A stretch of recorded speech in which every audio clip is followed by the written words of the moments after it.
O programa 1 milhão de cisternas, um pouco vou passar de forma rápida para a gente ir para o debate. O que vocês estão vendo ali dos dois lados, aquilo do lado branco, aquilo é uma cisterna.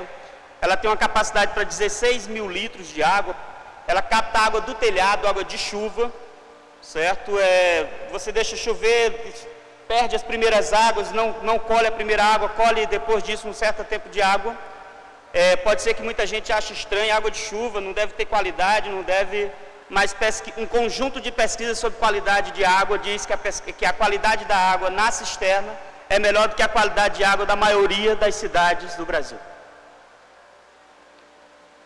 É um processo simples de construção. Qualquer família, qualquer pessoa que participa da construção de uma cisterna, que leva em média 3 dias, ela domina o processo, ela participou do processo de construção, ela é capaz de fazer essa mesma cisterna várias outras vezes, porque é um processo simples.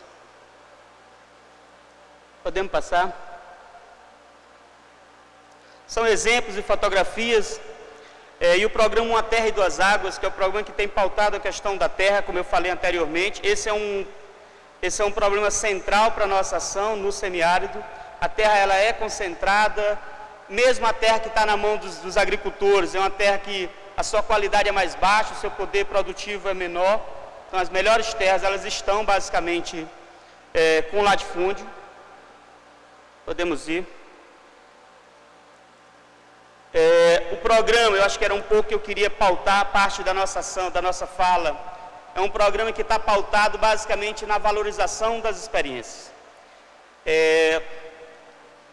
Não existe nenhuma proposta de sustentabilidade que não tenha que partir necessariamente do conhecimento das pessoas. Então, se o capitalismo negou o conhecimento, se a ciência é a ciência da razão, e uma razão irracional, inclusive, a lógica de valorizar os conhecimentos das populações, essa tem que ser a lógica central. E no semiárido, no Nordeste brasileiro, aquele povo, o nosso povo, ele foi negado no seu conhecimento. Então, valorizar esse conhecimento é importante. E ao invés das grandes obras, a exemplo da transposição do Rio São Francisco, que é uma grande falácia, que vai resolver o problema de pouca gente, e que inclusive é água para o agronegócio, ou seja, para o hidronegócio, e é exemplo de um conjunto de outras ações, é preciso valorizar ações que sejam ações mais próximas em relação às pessoas. Então tem um conjunto de ações, de iniciativa das famílias que tem resolvido o problema desses agricultores. Então uma das situações que a gente tem trabalhado é a questão de valorizar esse conhecimento. E valorizar o conhecimento tem 2 linhas para a gente. Uma primeira linha é fazer com que o conhecimento se encontre, que agricultores e agricultoras se encontrem. Nós vivemos hoje um grande processo de intercâmbio no semiárido brasileiro, de agricultores que saem de Minas e vão conhecer experiências do Piauí, ou vão conhecer experiências da Bahia, ou da Bahia que vão conhecer experiências do Ceará. São o que nós chamamos de troca horizontal de conhecimento, onde agricultores e agricultoras trocam formas de manejar sua terra, de manejar sua água, de manejar suas sementes, e para além de qualquer outro conhecimento, começam a valorizar esse conhecimento. Então, o intercâmbio tem servido para isso. E nós temos registrado esse conhecimento, registrado ele em boletim, registrado ele em folder, registrado ele em banner, ou seja, valorizar esse conhecimento é legítimo.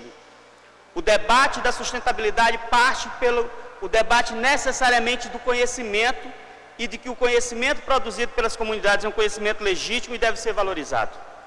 E com base nisso, eu acho que a gente poderia sair daqui com uma proposta que eu acho que é válida. Era que a partir do fórum a gente conseguisse construir uma grande jornada de intercâmbios entre os povos. E aí a gente pode começar a partir de cada região. Nós podemos fazer intercâmbio entre os povos aqui no Brasil, na América do Sul, na América Latina, entre os povos da América, entre os povos dos vários continentes. Mas é um intercâmbio onde agricultores e agricultoras, trabalhadores e trabalhadores do campo e da cidade façam a discutir, inclusive, como é que constrói, como é que fazem, como é que vivem, e a partir disso, como é que a gente acumula novos conhecimentos. Então, para a gente, o intercâmbio ele tem uma valorização e tanto. E, automaticamente, no nosso caso, para o semiárido, nós temos trabalhado, inclusive, a partir da necessidade, o que nós estamos chamando ali de implementações, que são pequenas tecnologias simples e baratas, que conseguem resolver a vida das pessoas. É o simples, o barato e o perto, em detrimento do longe, do caro e do complicado. Ou seja, são as pessoas que a partir do seu espaço resolvem necessariamente os seus problemas. Podemos ir. Nós temos trabalhado no PU+2 um conjunto de tecnologias que já são, inclusive, trabalhadas há muito tempo na região. São populações que trabalham com ela, então, na verdade, a gente tem ampliado esse debate. Tem ali cisterna calçadão, são cisternas maiores, que estão ampliadas necessariamente a produção de quintais, ao redor de casa. São, inclusive, é uma ação, inclusive, que tem valorizado, sobretudo, o trabalho das mulheres, transformando, inclusive, o quintal, fazendo com que o quintal rompa enquanto espaço privado e se torne um espaço público, um espaço de disputa, inclusive, de produção, ressignificando esse espaço. Nós temos ali barragens subterrâneas, que é uma tecnologia específica. Nosso solo é um solo relativamente raso, chove, ele já escorre. Pedra flora com 2 metros, 3 metros, você bate num cristalino que a água não consegue passar mais a partir disso. O que era um limite virou hoje um suporte, inclusive, no campo da produção. É uma tecnologia que não vale a pena fazer um debate aqui mais técnico sobre ele. Os tanques de pedra ou caldeirão estão associados à história do povo do sertão. Então, se você falar aqui em Canudos, você vai ter que falar em Caldeirão. Se você falar em Caldeirão, do Beato Zé Lourenço, Pau de Colher e um conjunto de outras resistências que representam a história do povo do sertão, a história do povo do semiárido, estão associados, inclusive, a tanques de pedra, caldeirão e bomba d'água popular, que é uma bomba, inclusive, que consegue tirar a água do subsolo. Então, tem basicamente ali um formato da construção da barragem subterrânea. Então, se cava, se veda, na verdade, um espaço como se fosse tipo uma pequena bacia e consegue se construir uma área molhada, como se fosse uma esponja. Podemos ir para frente. Cisterna calçadão, podemos passar. É basicamente isso, uma calçada onde a gente usa um conjunto de questões e armazena água ali naquela cisterna. Tanques de pedra, o caldeirão, basicamente, estamos vendo só um pedaço, então são áreas imensas de captação e de guarda-água de chuva. A bomba d'água popular, que é uma implementação que está aí, podemos ir para frente. A implantação de quintais produtivos,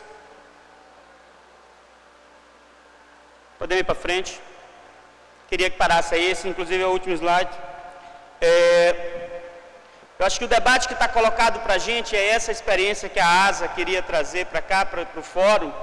É o debate no sentido de dizer por onde é que a gente deve começar a construir o nosso conhecimento. E a gente acredita que valorizar o conhecimento dos povos indígenas, dos povos quilombolas, das populações ribeirinhas, das populações catingueiras, geraizeiras, de um conjunto de populações, esse é o caminho. E dizer que nós não temos uma única identidade, nós temos várias identidades.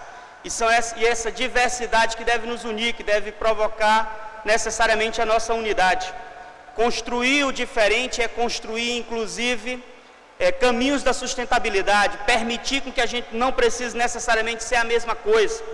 O Fórum Social Mundial não precisa ser a mesma coisa, não precisa que todo mundo pense igual, não precisa que todo mundo vá para o mesmo caminho. Essa é a lógica que nós combatemos, inclusive. Então, se o sistema está em crise, cabe a nós, obviamente, construir uma outra perspectiva. Cabe a nós construir um outro caminho. E esse outro caminho parte necessariamente pela valorização do conhecimento. Esse outro caminho deve partir necessariamente do pequeno. Esse outro caminho deve partir necessariamente das pessoas. Daí o que torna com que cada experiência, cada ação seja importante. Não precisa ser um movimento organizado, mas uma comunidade ela pode ter muito para contribuir. Não significa dizer que o movimento não tenha muito, pelo contrário, o movimento tem grandes coisas para contribuir. Mas a gente pode partir, inclusive, do pequeno, pode partir das experiências que existem aqui nesse país, na América Latina, na Europa, na Terra, nesse planeta, existe um conjunto de experiências que precisam ser valorizadas. E é a partir disso que a gente acredita que é possível construir um outro mundo, a partir da valorização do conjunto das contribuições das pessoas. Obrigado.